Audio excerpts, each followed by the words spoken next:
Hello everyone, welcome to target time. आज जो हम क्वेश्चन सॉल्व करने वाले हैं वो टीएसडी में एक सब टॉपिक आता है बोर्ड्स एंड स्ट्रीम्स के नाम पे। तो उस टॉपिक से ये क्वेश्चन बिलोंग करता है और ये वाला क्वेश्चन प्रीवियस ईयर कैट में आ चुका है। तो इस क्वेश्चन को सॉल्व करने से पहले कुछ बेसिक्स को आपको जानना पड़ेगा। पहले हम उस बेसिक्स के बारे में डिस्कशन करेंगे, उसके बाद इस क्वेश्चन को कैसे अप्रोच करना था ये हम देखेंगे। ठीक है, तो यहाँ पे बोर्ड्स एंड स्ट्रीम्स में आपको ज़्यादा फॉर्मूलाज रटने की नीड नहीं होती है।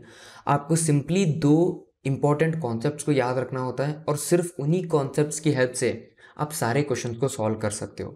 तो वो कॉन्सेप्ट्स क्या क्या हैं वो हम पहले डिस्कस करेंगे।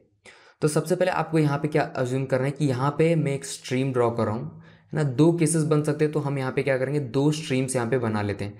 स्ट्रीम का मतलब होता है कि फ्लोइंग वाटर। ऐसे मान लेना कि यहाँ पे जो स्ट्रीम है इसका जो वाटर फ्लो है वो इस डायरेक्शन में जा रहा है, ऐसे मान लो।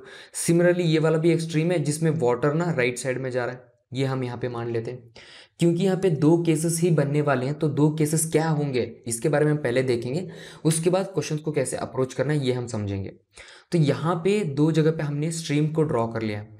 एक सिचुएशन ऐसा हो सकता है कि इस स्ट्रीम के ऊपर एक बोट है, ये बोट का डायरेक्शन क्या है, ये बोट का डायरेक्शन इस तरफ है।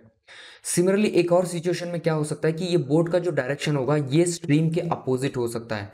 यही एक दो सिचुएशन बन सकते हैं बोट्स एंड स्ट्रीम्स में। जब यहाँ पे बोट का डायरेक्शन और स्ट्रीम का डायरेक्शन सेम होता है तब हम इसे क्या कहते हैं, हम इसे डाउनस्ट्रीम स्पीड इसे कहते हैं। सिमिलरली जब बोट का और स्ट्रीम का डायरेक्शन अपोजिट होता है तब हम इसे क्या कहते हैं, तब हम इसे अपस्ट्रीम स्पीड हम कहते हैं। ठीक है, इसे हम अपस्ट्रीम स्पीड कहते हैं। यहाँ पे आपको एक चीज ध्यान में रखना होगा कि बोट्स एंड स्ट्रीम्स और रिलेटिव स्पीड का कॉन्सेप्ट कंप्लीटली अलग होता है। अगर आप यहाँ पे ध्यान से देखोगे बोट का डायरेक्शन और स्ट्रीम का डायरेक्शन सेम है, ये रिलेटिव स्पीड में होता क्या है, रिलेटिव स्पीड में ये सब्सट्रैक्शन किया जाता है यहाँ पे। पर जब यहाँ पे बात आती है बोट्स एंड स्ट्रीम्स की तब आपको यहाँ पे क्या करना पड़ेगा, डाउन स्ट्रीम स्पीड अगर सेम डायरेक्शन में है तब आपको दोनों को ऐड करना पड़ेगा। इसका लॉजिक बहुत ही सिंपल है। अगर आप स्ट्रीम के स्पीड पे जा रहे हो या फिर आप स्ट्रीम के डायरेक्शन पे जा रहे हो तो स्ट्रीम भी अगर उसी डायरेक्शन में है तो आपको ये क्या करेगा, बोट को एक पुश देता है।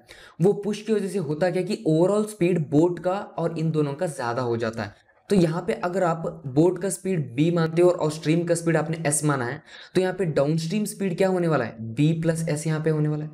सिमिलरली यहाँ पे क्या होगा, अगर हम अपस्ट्रीम स्पीड की यहाँ पे बातें करें तो क्योंकि यहाँ पे बोट और स्ट्रीम अपोजिट डायरेक्शन में जा रहे हैं तो होता क्या है, सपोज यहाँ पे आपको समझाने के लिए हम एक एग्जांपल लेते हैं कि बोट का स्पीड 10 किलोमीटर पर आवर है और स्ट्रीम का स्पीड 2 किलोमीटर पर आवर है। तो यहाँ पे होगा क्या, क्योंकि बोट स्ट्रीम के अपोजिट डायरेक्शन में जा रहा है तो यहाँ पे क्या होगा, स्ट्रीम बोट का 2 किलोमीटर पर आवर नलीफाई कर देता है। इसका मतलब क्या, अगर यहाँ पे बोट का स्पीड 10 किलोमीटर है और स्ट्रीम का स्पीड 2 किलोमीटर है तो इसका ओवरऑल स्पीड बोट का 8 किलोमीटर पर आवर हो जाता है। मतलब क्या, यहाँ पे मैं b माइनस एस मुझे यहाँ पे लिखना पड़ेगा क्योंकि ये अपोजिट डायरेक्शन में है। तो यहाँ पे क्या हो जाए, चीजें यहाँ पे नलीफाई हो जाती है, यहाँ पे आपको ध्यान में रखना है। रिलेटिव स्पीड में ऐसा होता नहीं है। रिलेटिव स्पीड में अगर चीजें अपोजिट डायरेक्शन में जाती हैं तो वहां पे ऐड होती है, अगर वो सेम डायरेक्शन में जाती है तब वो सब्सट्रैक्ट होती है। आपको यहाँ पे एक चीज याद रखना होगा कि ये लॉजिकल भी है। अगर आप देखोगे तो अगर ये स्ट्रीम सपोर्ट कर रहा है तो बोट का स्पीड ज्यादा होगा, अगर स्ट्रीम बोट के अपोजिट जा रहा है तो बोट का कुछ स्पीड नलीफाई होने वाला है। ठीक है, इतना छोटा सा कॉन्सेप्ट था जो कि आपको यहाँ पे याद रखना था और आपको ये दो फॉर्मूला सिर्फ यहाँ पे याद रखनी है और इन्हीं दो फॉर्मूला से आप सारे के सारे बोट एंड स्ट्रीम्स के क्वेश्चंस कर सकते हो। तो यहाँ पे देखो ये वाला क्या है, ये वाला अगर आप ऑब्जर्व करोगे ये वाला एक कैट का क्वेश्चन है। तो इसे अप्रोच करने का तरीका क्या होना चाहिए, एक चीज यहाँ पे मैं आपको बताना चाहूंगा कि जब टाइम डिस्टेंस स्पीड का कोई भी क्वेश्चन आता है, वो कोई भी क्वेश्चन हो जाए, चाहे वो फंडामेंटल से रिलेटेड हो या फिर वो बोट एंड स्ट्रीम से रिलेटेड हो या फिर कोई भी सब टॉपिक से रिलेटेड हो, मेजॉरिटी ऑफ द चीजों में क्या होता है, क्वेश्चन में ही आपको बता दिया जाएगा कि कैसे उसे अप्रोच करना है। मतलब क्या है, मैं आपको क्वेश्चन के थ्रू समझाता हूं कि इन्होंने खुद यहाँ पे बताया है कि हमें इसे कैसे अप्रोच करना है। अगर आप क्वेश्चन को ध्यान से पढ़ोगे, पहला सेंटेंसेस में ये क्या कह रहा है, at his usual rowing speed Rahul can travel 12 miles downstream in a certain river in 6 hours less than it takes him to travel the same distance upstream. इसका मतलब क्या है, सपोज यहां पे मैं एक डिस्टेंस मान लो, ये वाला ऐसा एक रिवर मान लेना, यहां पे इसका स्टार्टिंग डिस्टेंस है और इसका एंड डिस्टेंस b है। ये क्या कह रहा है, राहुल का हमें रोइंग स्पीड बताया जा रहा है, और ये एंटायर डिस्टेंस कितने का है, ये एंटायर डिस्टेंस यहाँ पे 12 माइल्स का हमें दिया गया है। और सबसे पहले यहाँ पे होता क्या है कि राहुल डाउनस्ट्रीम ट्रेवल करता है, ए से बी जाता है, फिर ये क्या करता है, बी से ए अपस्ट्रीम में ट्रेवल करता है, ठीक है। तो यहाँ पे क्या है, सिंप्लिसिटी के लिए हम क्या मानेंगे, राहुल का जो स्पीड है हमें पता नहीं है, तो हम राहुल का स्पीड यहाँ पे सिंपली स्मॉल आर मान लेते हैं। और हमें यहाँ पे स्ट्रीम का मतलब रिवर का स्पीड हमें पता नहीं है, तो रिवर का स्पीड हम यहाँ पे एस मान लेते हैं। जब ये ए टू बी जाएगा तब वो क्या होता है, वो डाउनस्ट्रीम स्पीड हमें बताया गया है। तो डाउनस्ट्रीम में होता क्या है कि हम दोनों चीजों को ऐड करते हैं, क्योंकि स्ट्रीम और राहुल दोनों एक ही डायरेक्शन में है। तो यहाँ पे डाउनस्ट्रीम स्पीड कितना होगा, आर प्लस एस होने वाला है। सिमिलरली जब ये बंदा अपस्ट्रीम में जाता है तब क्या होगा, तब ये दोनों स्पीड यहाँ पे सब्सट्रैक्ट होने वाले, तो यहाँ पे आर माइनस एस आने वाला है। तो पहला क्वेश्चन हमें क्या कह रहा है, जब आप अपस्ट्रीम और डाउनस्ट्रीम स्पीड का टाइम सब्सट्रैक्ट करते हो तब आपको 6 आवर्स मिलने वाला है। अगर आप ये फर्स्ट सेंटेंस ध्यान से पढ़ोगे तो फर्स्ट सेंटेंस में ही हमें अप्रोच ऑलरेडी बता दिया है उन्होंने, कि अगर आप अपस्ट्रीम टाइम और डाउनस्ट्रीम टाइम को सब्सट्रैक्ट करते हो तब आपको 6 आवर्स का डिफरेंस देखने को मिलेगा। देखो ये क्वेश्चन में ही हमें ऑलरेडी अप्रोच बता दिया गया है। अगर आप इसी अप्रोच को अप्लाई करोगे तो यहाँ पे क्या होगा, सिंपल टर्म्स में अगर ये लिखूं मैं, तो अपस्ट्रीम का जो टाइम होगा माइनस जो मैं डाउनस्ट्रीम का टाइम यहाँ पे करता हूं, वही मुझे कितना देने वाला है, 6 आवर्स मुझे देने वाला है। यहाँ पे टाइम के रिलेशन में हम इक्वेशंस को लिख रहे हैं। ये टाइम के रिलेशन में लिखना है, ये आपको कैसे पता चलेगा, ये सारी चीजें सिर्फ इस छोटे वर्ड में छिपी हुई है, कि अगर यहाँ पे टाइम के बारे में डेटा दिया गया है तो आपको इक्वेशन टाइम्स के टर्म्स पे लिखना होगा। अगर यहाँ पे वो लोग बता दे कि यहाँ पे टोटल डिस्टेंस कवर्ड 20 किलोमीटर होता, तो यहाँ पे मैं सिंपली क्या कर देता, d1 plus d2 is equal to 20 kilometre में लिखता। इसका मतलब क्या, upward journey plus downward journey is equal to 20। वो मैं एग्जांपल के तौर पे आपको बता रहा हूं। तो यहां पे क्या है, इस क्वेश्चन में ऑलरेडी हमें क्लू दिया गया था कि आपको इसे यूज करके इक्वेशन बनाना है और उसी से आपको सॉल्व करना है। तो यहां पे देखो टाइम आप कैसे फाइंड आउट करते हो, time is nothing but distance divided by speed होता है। डिस्टेंस यहां पे कितना है, डिस्टेंस हमें पता है कि 12 माइल्स है। 12 माइल्स डिवाइडेड बाय स्पीड क्या होता है, देखो हम यहां पे क्या करें, अपस्ट्रीम का लिख रहे हैं।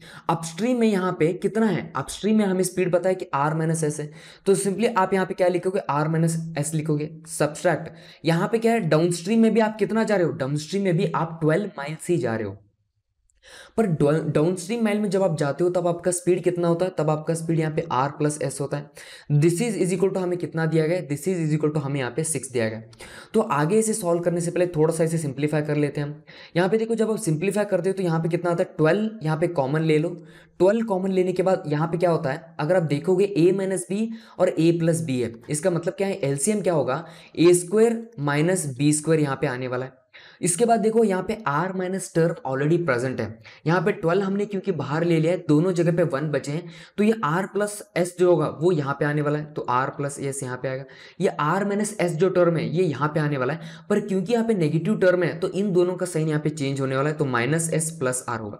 ये सारी चीजें आपको स्टेप बाय स्टेप लिखने की नीड होती नहीं है, कैट में ये डायरेक्टली चीजों को आपको करना है ताकि आप थोड़ा सा टाइम सेव कर पाओ। दिस इज इक्वल टू हमें क्या दिया, 6 यहाँ पे दिया गया। अगर आप यहाँ पे ध्यान से देखोगे ये 6 1 टाइम से 6 2 टाइम्स चला जाएगा, और देखो r से r यहाँ पे कैंसिल हो चुका है। तो हमने यहाँ पे थोड़ा बहुत सिंप्लीफिकेशन कर लिया। इसके बाद आगे क्या दिया है देखना, but if he could double his rowing speed. Double his rowing speed का मतलब क्या है, हमने माना था कि राहुल का जो रोइंग स्पीड है वो आर है। अगर ये बंदा अपना रोइंग स्पीड यहाँ पे डबल कर रहा है, डबल का मतलब क्या है, पहले आर था, अब ये रोइंग स्पीड क्या हो चुका है, 2r हो चुका है। इसके बाद देखो क्या कह रहा है, for this 24 mile round trip, मतलब क्या, ये जो आते हुए जाते हुए जो टोटल 24 माइल का राउंड ट्रिप है, इसमें अगर ये बंदा दोनों तरफ 2r कर देता है तो होता क्या है, यहाँ पे downstream 12 miles will then take only 1 hour less than the upstream 12 miles. मतलब क्या है, पहले यहाँ पे अगर ये बंदा आर के स्पीड पे जाता तो यहाँ पे 6 आवर की डिफरेंस क्रिएट होती, पर ये बंदा अगर रोइंग स्पीड को डबल कर देता है तो यहाँ पे क्या हो जाता है, सिंपली 1 आवर का डिफरेंस क्रिएट होने वाला है। देखो यहाँ पे भी उन्होंने डायरेक्टली हमें अप्रोच बता दिया था कि जब आप दो टाइम को सब्सट्रैक्ट करते हो तब आपको यहाँ पे 1 आवर मिलने वाला है। तो आपको इसी सेंटेंसेस का यूज करके आपको इक्वेशन करना है, उसके बेसिस पे आपको सॉल्व करना है, ठीक है। एंड में ये लोग क्या पूछ रहे हैं, what is the speed of the current in miles per hour. Current का मतलब क्या है, ये लोग हमसे एस का स्पीड क्या है ये हमसे पूछ रहे हैं। तो उसे फाइंड आउट करने के लिए यहाँ पे ध्यान देना, सेकेंड इक्वेशन हमें क्या पता चला था, अभी भी जो माइल्स हैं वो 12 माइल्स ही हैं। 12 माइल्स है। और अभी भी क्या हो रहा है यहाँ पे, हम सबसे पहले अपस्ट्रीम को लिखने वाले हैं। अपस्ट्रीम में देखो अब क्योंकि राहुल ने अपना रोइंग स्पीड डबल कर दिया है तो मुझे यहाँ पे सिंपली 2r माइनस एस यहाँ पे लिखना पड़ेगा, बाकी चीजें सेम है। सिमिलरली यहाँ पे भी 12 माइल्स है और यहाँ पे रोइंग स्पीड कितना होगा 2r प्लस एस यहाँ पे होने वाला है। जब ये होगा तब यहाँ पे डिफरेंस कितने का क्रिएट होने वाला है, डिफरेंस यहाँ पे 1r का क्रिएट होने वाला है। तो देखो यहाँ पे भी मैं क्या कर सकता हूँ, 12 को यहाँ पे कॉमन ले सकता हूँ। और सिमिलरली यहाँ पे देखो एलसीएम क्या आएगा, a minus B, A plus B है तो A square minus B square आएगा। ए स्क्वायर कितना होगा बेटा, यहाँ पे ए 2r है तो ए स्क्वायर यहाँ पे कितना होने वाला है 4r स्क्वायर यहाँ पे होने वाला है। सिमिलरली बी स्क्वायर क्या होगा, माइनस यहाँ पे एस स्क्वायर होगा। अब देखो यहाँ पे 12 हमने बाहर ले लिया है तो दोनों तरफ 1 1 है। यहाँ पे 2r माइनस एस तो ऑलरेडी है तो यहाँ पे ऊपर क्या आने वाला है, ऊपर 2r प्लस एस यहाँ पे आने वाला है।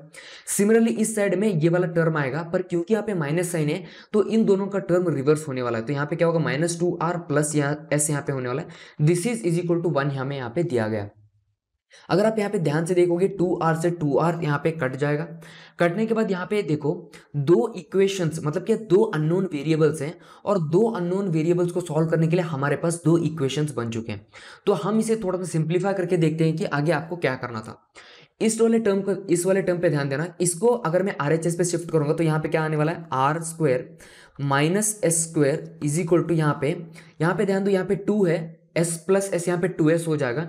टोटल यहाँ पे कितना बचने वाला है, यहाँ पे 4s बचने वाला है। तो इसको आप क्या मान लेना, इक्वेशन 1 मान लो। सिमिलरली इस वाले टर्म को हम यहाँ पे राइट साइड पे भेजेंगे तो यहाँ पे कितना होगा 4r square minus S square is equal to, यहाँ पे 12 है, यहाँ पे s प्लस एस 2s होगा तो इसे मल्टीप्लाई करोगे तो यहाँ पे कितना आएगा 24s यहाँ पे आने वाला है। और ये क्या है, ये हमारा इक्वेशन 2 है। यहाँ पे हमसे इन्होंने पूछा था कि what is the speed of the current. Speed of the current का मतलब होता है ये लोग स्ट्रीम का स्पीड हमसे पूछ रहे हैं। अगर हमारे पास दो इक्वेशंस है और हमें स्ट्रीम का स्पीड फाइंड आउट करना है तो r को मुझे यहाँ पे एलिमिनेट करना पड़ेगा। तो r को एलिमिनेट करने के लिए पहले इसको सेम कर लो, तो मुझे यहाँ पे क्या करना पड़ेगा, मल्टीप्लाई बाय यहाँ पे 4 करना पड़ेगा, मल्टीप्लाई बाय 4 करना पड़ेगा। तो देखो फर्स्ट वाले टर्म को जब आप मल्टीप्लाई बाय 4 करते हो तो यहाँ पे कितना होगा 4r square minus 4s square is equal to यहाँ पे कितना आएगा, यहाँ पे 16s यहाँ पे आने वाला है। आपको सेकंड वाले इक्वेशन को सेम वैसे ही लिखना है तो 4r square minus S square is equal to यहाँ पे कितना मिलेगा 24s आपको मिलने वाला है। ये क्या होगा, इक्वेशन को मुझे सब्सट्रैक्ट करना है तो यहाँ पे क्या होगा, वैल्यूज यहाँ पे चेंज होने वाली है। जब वैल्यूज चेंज होगी देखो r और r कंप्लीटली कैंसिल हो रहा है और यहाँ पे कितना बचेगा, यहाँ पे अगर आप ध्यान से देखोगे बड़ा वाला टर्म माइनस है तो यहाँ पे माइनस प्लस कितना होगा, ये -3s स्क्वायर यहाँ पे बचने वाला है। और यहाँ पे कितना आएगा, this is equal to minus यहाँ पे 8s आने वाला है। देखो माइनस से माइनस कैंसिल होगा, एक s से यहाँ पे एक s कैंसिल होगा तो आपकी वैल्यू कितनी बचती है, यहाँ पे s is equal two is nothing but 8/3 यहाँ पे आपको वैल्यू बचता है। इसका मतलब क्या है, यहाँ पे स्पीड ऑफ द स्ट्रीम का जो वैल्यू है it is nothing but miles, 8/3 miles per hour होने वाला है। ठीक, क्वेश्चन बहुत ही सिंपल था, भले ये कैट में आया होगा, पर आपको एक चीज यहाँ पे ध्यान रखनी होगी, या फिर आप ऐसे कह सकते हो कि ऐसे क्वेश्चन जब भी आगे आएंगे तो आपको कुछ लर्निंग्स आपको याद रखने हैं। सबसे पहला लर्निंग आपको क्या होगा, आपको यहाँ पे कॉन्सेप्ट्स को बहुत ही क्लियर रखना होगा। आप यहाँ पे रिलेटिव स्पीड के कॉन्सेप्ट को यूज नहीं कर सकते हो, यहाँ पे थोड़ा सा कॉमन सेंस आपको अप्लाई करके देखना पड़ेगा कि यहाँ पे क्या हो रहा है, क्या डाउनस्ट्रीम में कोई बंदा जा रहा है या फिर अपस्ट्रीम में जा रहा है। तो उसके हिसाब से आपको सिंपली ये दो फॉर्मूलाज को याद रखने, इसके अलावा आपको कोई भी फॉर्मूला याद रखने की नीड नहीं। ये पहला पॉइंट आपको ध्यान में रखना है। सेकंड जो इसका लर्निंग था, जो कि मोस्ट इंपॉर्टेंट लर्निंग था, कि मेजॉरिटी ऑफ द टीएसडी में जितने भी क्वेश्चंस आते हैं कहीं ना कहीं क्वेश्चंस में ही आपको आंसर दिया गया होगा। आंसर का मतलब है कि वो लोग खुद आपको अप्रोच बता देंगे कि आपको कैसे करना है। यहाँ पे उन्होंने साफ साफ बता दिया गया था कि अगर 2 टाइम को आप सब्सट्रैक्ट करते हो तब आपको 6 घंटे का डिफरेंस मिलने वाला है। तो अगर वो खुद क्वेश्चन में मुझे कह रहे हैं कि 6 घंटे का डिफरेंस मिलने वाला है तो उसको मुझे यूटिलाइज करना पड़ेगा और उसके हिसाब से मुझे एक इक्वेशन मिलेगा। सिमिलरली इन्होंने क्या कहा था कि सेकंड इक्वेशन में 1 आवर का डिफरेंस मिलता है, अगर वो क्वेश्चन में खुद मुझे कह रहे हैं तो उसका मैं यूटिलाइज यहाँ पे करने वाला हूँ। तो देखो क्वेश्चन बहुत ही सिंपल हो जाता है जब आप दोनों इक्वेशंस को लिखते हो, क्योंकि यहाँ पे एक थर्ड पॉइंट आपको क्या याद रखना है, ये बहुत लोगों को पता होगा, पर इसे याद रख लो, कहीं ना कहीं ये काम आने वाला है। जब आप दो इक्वेशंस बनाते हो और उसके अंदर 2 वेरिएबल है, इसका मतलब क्या है, जितने भी अननोन वेरिएबल्स होते हैं उतने ही आपको इक्वेशंस क्रिएट करने पड़ेंगे उसे सॉल्व करने में। यहाँ पे देखो सिंपली यहाँ पे कितने थे, यहाँ पे 2 अननोन इक्वेशंस थे और इन 2 अननोन इक्वेशंस को सॉल्व करने के लिए हमें 2 इक्वेशंस की नीड पड़ती है। तो यहाँ पे क्या होगा, 2 इक्वेशंस हमें ऑलरेडी मिल चुके हैं। जब आप यहाँ पे सॉल्व करोगे तो आपको डायरेक्टली यहाँ पे स्ट्रीम का स्पीड मिल जाएगा। ठीक है। तो आपको ये 3 चीज़ें यहाँ पे ध्यान में रखना होगा, और इतना चीज़ आप कर लेते हो तो आप मेजॉरिटी ऑफ द क्वेश्चंस को बोर्ड्स एंड स्ट्रीम्स में कर पाओगे। ठीक है। होप आपको कुछ नया सीखने के लिए मिला इस वीडियो से। अगर आप कैट 2021 के लिए प्रिपेयर कर रहे हो और आपका कोई भी क्वेरी या डाउट है तो आप मुझे इस नंबर पे व्हाट्सएप कर सकते हो, या फिर कोई भी क्वेरी आप मुझे इस मेल आईडी पे भी भेज सकते हो। ठीक है। तो आज के वीडियो के लिए बस इतना ही, मिलते हैं अगले वीडियो में।